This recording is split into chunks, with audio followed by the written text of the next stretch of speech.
Hi people, welcome to my mini vlog. So ఈరోజు నాకు మా హాస్టల్లో తినాలని లేదు. సో కింద స్కిప్ చేసి let's cook something in room.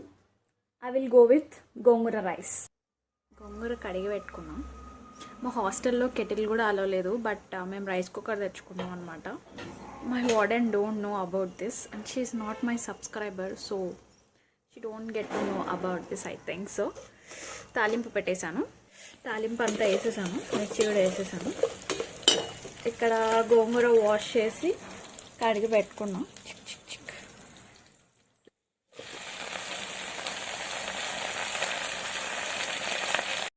So మా దగ్గర ఉన్న మసాలాస్ అన్నీ యాడ్ చేస్తున్నా. గరం మసాలా, కొంచెం పెప్పర్ పౌడర్, ఉప్పు, పసుపు అండ్ కారం కొంచెమే ఉండే. కారం స్కిప్ చేసినా పర్లేదు, ఎందుకంటే ఆల్రెడీ మిర్చి చాలా వేసుకుంటే ఆ ఫ్లేవర్ బాగుంటుంది అనమాట, మిర్చి ఫ్లేవర్ కారం పొడి కన్నా. సో ట్రై ఇట్, బాగుంటుంది కదా ఇట్లా హాస్టల్లో వండుకోవడం. మీరు ఎంతమంది ట్రై చేశారు? నాకైతే చాలా ఇష్టం. తాకేస్తే ఇంత అయ్యింది. కొంచెం వాటర్ వేసి అలా మగ్గనిచ్చాను. ఇప్పుడు లాస్ట్ ఒకసారి సాల్ట్ వేయాలి.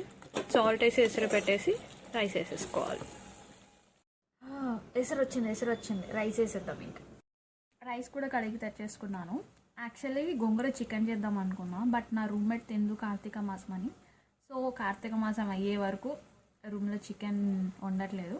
అయిన తర్వాత ఎప్పుడైనా మినీ వ్లాగ్ చేసి పెడతాను. సో రైస్ వేసేసి ఒక్కసారి జస్ట్ అట్లా కలిపేసి మూత పెట్టేసుకోవాలి. ఇంకా అయిపోతుంది.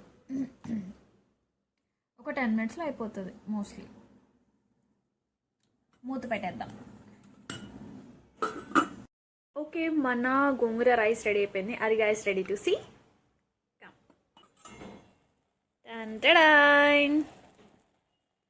Let's try it now. బా వేడిగా ఉంది.